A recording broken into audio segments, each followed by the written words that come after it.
Audio book available पर आपका स्वागत है। पिछली वीडियो में हमने कलेक्टर साहिबा उपन्यास के प्रथम अध्याय को देखा था। आज हम उसका दूसरा अध्याय शुरू करते हैं। बिना किसी रुकावट के इस उपन्यास को पूरा सुनने के लिए हमारे चैनल को सब्सक्राइब जरूर करें। अध्याय 2, लबासना के सपने। Thinking about LBSNAA, Mussoorie. अब सोचो कितनी दूर है। अगर जो टाइम टेबल बनाया है उसको फॉलो नहीं करूंगी तो मसूरी हमेशा दूर रहेगी। एंजल ने अपनी डायरी में यह बातें लिखी और सोने चली गई। लेकिन उनके दिमाग में बहुत सारे सवाल चल रहे थे, बहुत सारे ख्वाब पल रहे थे। कभी एंजल गिरीश के बारे में सोचती तो कभी अपने सिलेबस और रणनीति के बारे में।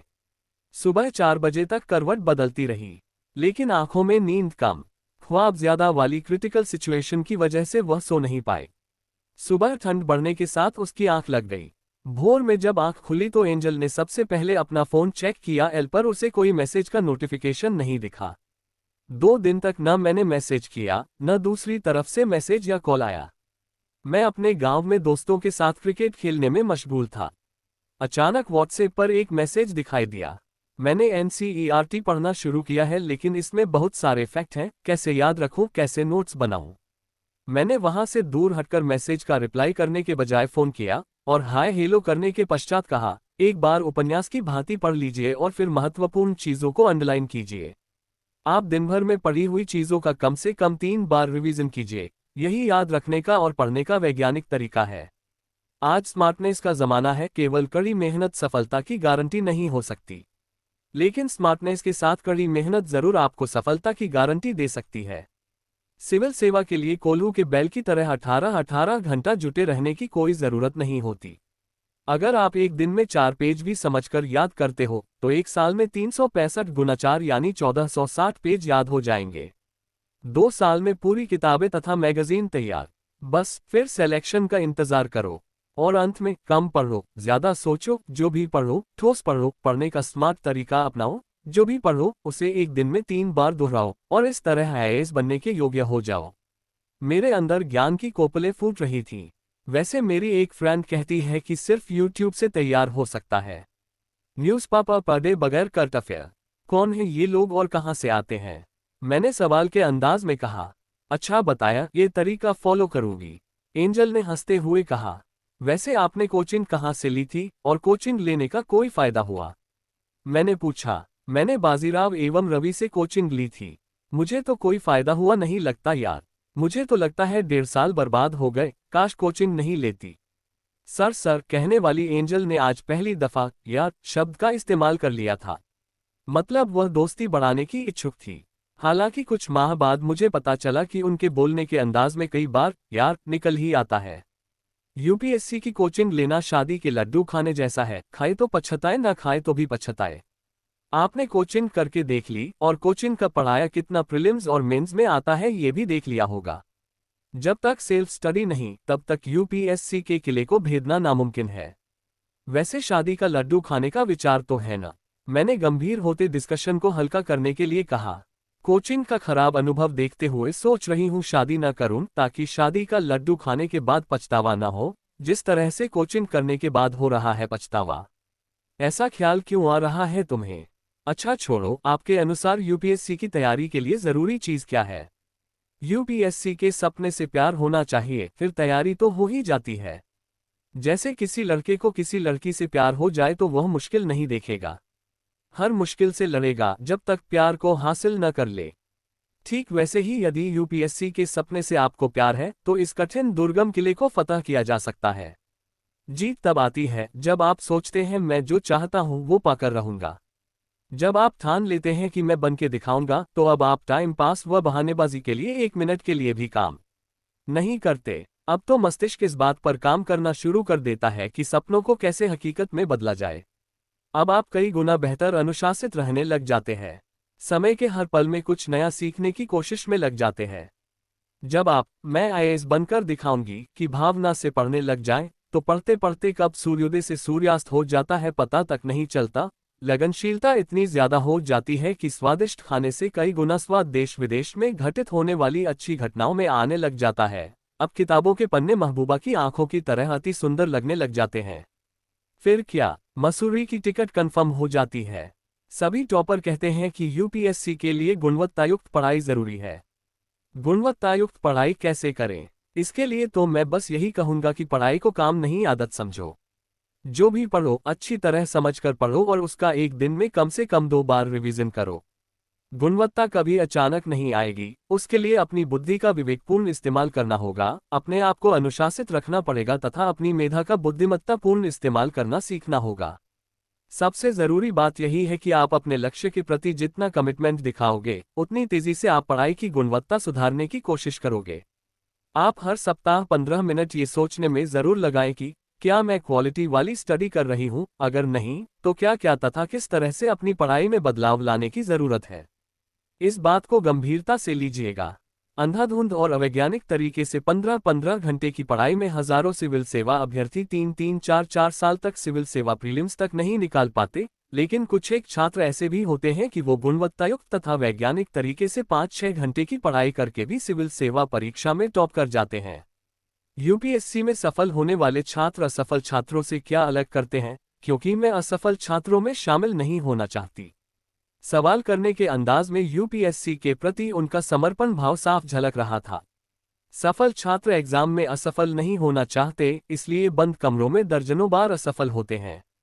मतलब यह है कि वे सफल होने की कोशिश करते हैं, जबकि असफल छात्रों के साथ बड़ी दिक्कत ये होती है कि वे पहली बार एग्जाम में असफल होते हैं, अगली बार भी एग्जाम में ही असफल होते हैं और कभी भी अपनी गलतियों का कठोरतापूर्ण मूल्यांकन नहीं करते।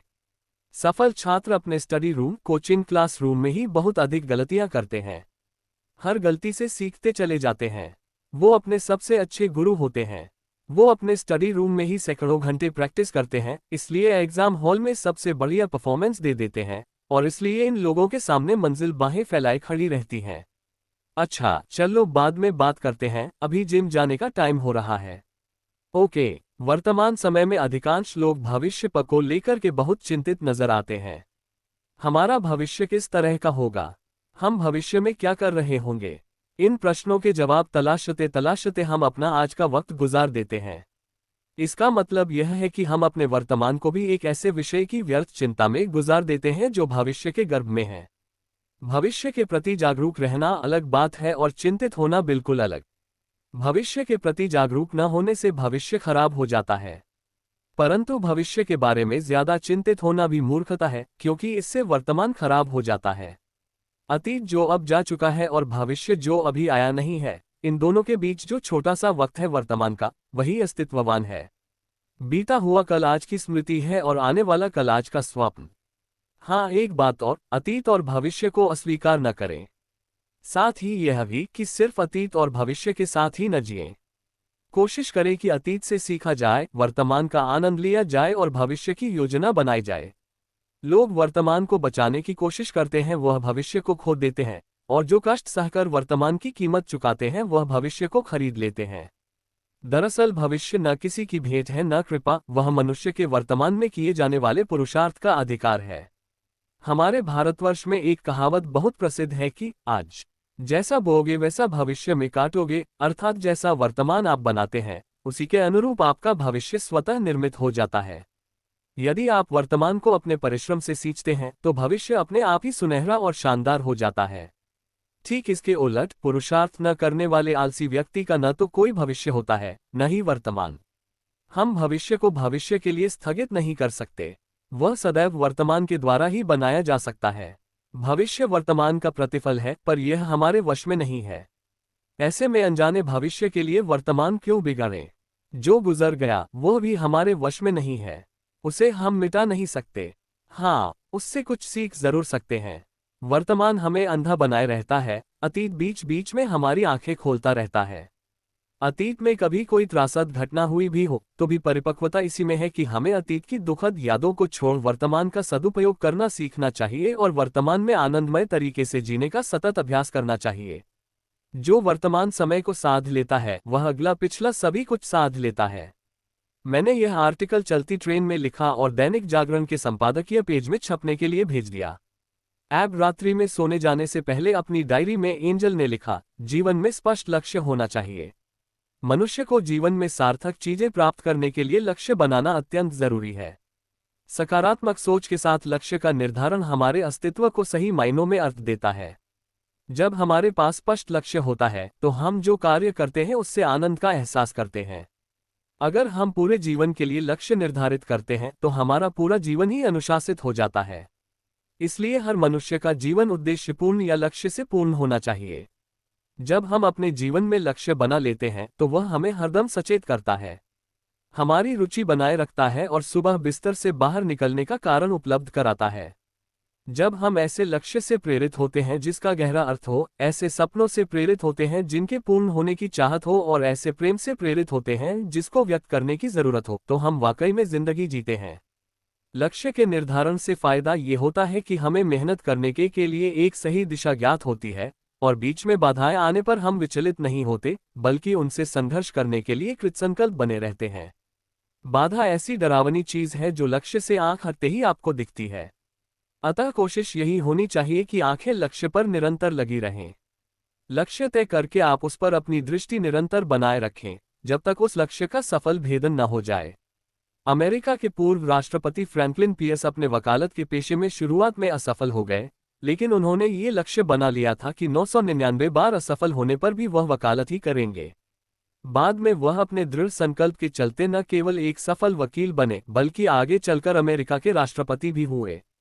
जब हम किसी लक्ष्य को अपने दिल में जन्म देते हैं तब हम उस लक्ष्य से अपना संबंध स्थापित कर लेते हैं और हम जितने दृढ़ विश्वास से उसके लिए प्रयत्न करते हैं वह उतना ही हमारे करीब आ जाता है।